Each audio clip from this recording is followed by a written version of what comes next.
Allison. How are you? I'm good. Thank you. The other day, Miss Rogers worked with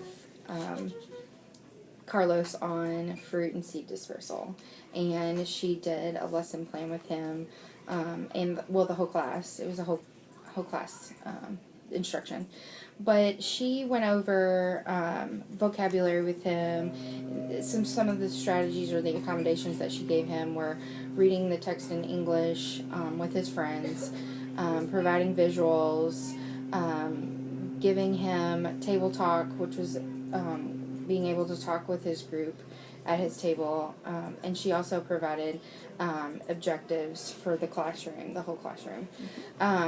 So, as a whole, for Carlos and his group, would these be the accommodations that you would give him if you were in the classroom doing this lesson with him? Sure. If there was a class that maybe had a large number of ELs, there might be more accommodations. So if this is a science lesson, you usually try to think about what's the content first, and then what vocabulary are they going to need to know. And if it's, if it's like, I don't know how many terms, 10 or 12 terms, then maybe we're going to choose 3 that he or the group of L's is going to focus on. So that might be another accommodation just to lessen the amount of vocabulary. Okay. But I see that he's highlighted some of those terms, so that might be the vocabulary that she hit on, which I think she did. And we also went back, and I went back over with him, worked with him just a little bit, and I asked him, I said, Carlos, what were some of the words that were hard for you that you didn't understand? And I had him underline them for me. Okay. And then we kind of went back and read that sentence, and I went a little bit more in depth with it. Sure, I think that's perfect. So I do think this is, I like the visuals. I think that's great. But it would probably be good bigger. I think that looks a little bit hard to read. Okay. And then, you could always do your own, a little bit adapted text where you might simplify the language of this. Right. So it's a little bit easier for him to read because he is reading below his peers. Right. So it could be, a simplified passage. Okay.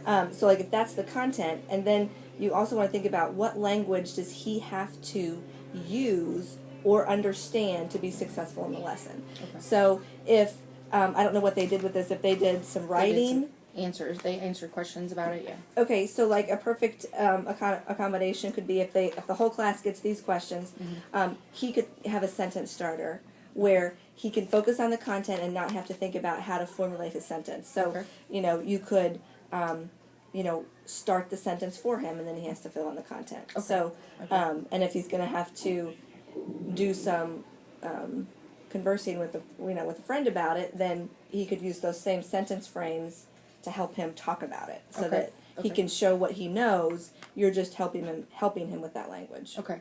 And when you do the sentence starters, would you provide those on the sheet for him, or would you provide them as a resource beside him?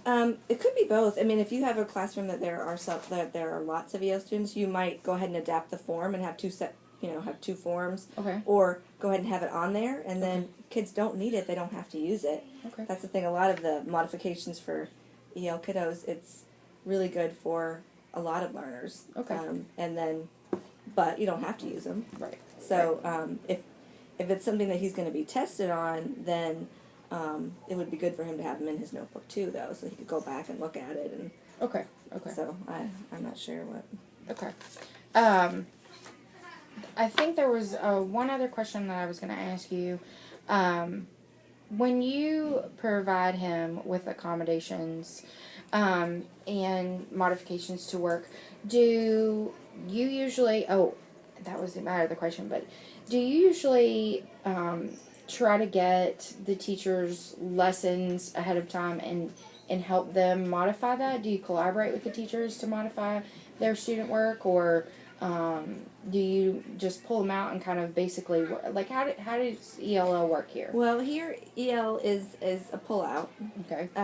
We do have an instructional assistant that goes into all of the classes that our EL students are in, and because he came late in September, she does not go into in April. He he doesn't actually have that accommodation. Okay. But our other groups, they cluster them into one classroom so that they have somebody that goes in to help them with their content and with their work in the classroom. Oh, okay. And then when I pull them out, I will sometimes have mixed grade levels and definitely from different teachers. So it's not like all of the fourth grade is doing the same lesson at the same Right. time. So I can't do the same lesson that they're doing, just a modified Right. version of it. Right. I do my own lesson plans, and I really focus on reading and writing. Okay. So, but we do alternate between fiction and nonfiction. So, Okay. if I know, like, fourth grade did a lot of social studies this year about Kentucky, so I can choose an article that is nonfiction that is about the same content that they're learning, but it's not going to be like a modified lesson of what he's doing in his classroom. Okay. Because we do, but we do a lot of tier 2 vocabulary, read alouds, comprehension, that kind of stuff, and then our nonfiction stuff. I try to make it at least the same theme as what they're doing. They're doing. A It's couple hard of the, though. yeah. We have a I lot of understand. we have a lot of classes, and and I serve K through 5, so Right. I, Right. I it's hard understand. to meet with every teacher all the time. I had a couple other questions.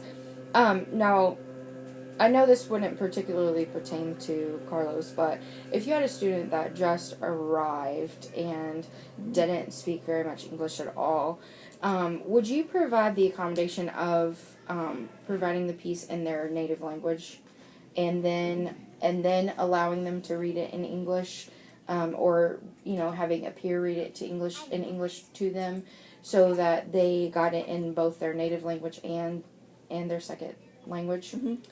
It kind of depends on the newcomer. Okay. We have a lot of great survival, just welcome to the school materials that we use. If it's a Spanish speaker, it's much easier because I do have a lot of resources in Spanish, Okay. and especially if they're older. Last year, 2 years ago, I had a 5th grade newcomer, spoke Spanish, but she read and wrote in Spanish. So I was able to translate, use a lot of those materials, and it was great. And her social studies in English, when we did it in English, it was very simple sentences and a lot of pictures. Okay. So if it's not a Spanish-speaking newcomer, I would say we do a lot of pictures, very simple sentences, a lot more reliance on the sentence frames, and really it's vocabulary. Okay. So Okay. whatever they're studying in science or social studies, we're going to learn some of those words, in Okay. addition to learning all of the school words that they need, like book, pencil, Yeah. all of that stuff that newcomers do. Do you also collaborate with the teachers and suggest that they provide vocabulary before a lesson, like beforehand, maybe early in the day or the day before, and let them take it home and kind of look over vocabulary and that type of thing, so that the next day they're kind of prepared for what's going to come for Yeah, I mean vocabulary? that would be ideal for a lot of our learners, but it's hard to keep up with all of the content in every classroom and say, oh, you need to learn these words. So I know this year in 4th grade they were doing parts. They were doing Greek and Latin roots. So we did try to do that in the pull-out some too. Okay. But it's not something I can say that we do consistently all day long, where they've already are familiar with the vocabulary words that they know. So it would be great. Yeah. Well, thank you, Miss Allison. I really do appreciate your help, and appreciate you allowing me to videotape us. Yeah, thanks.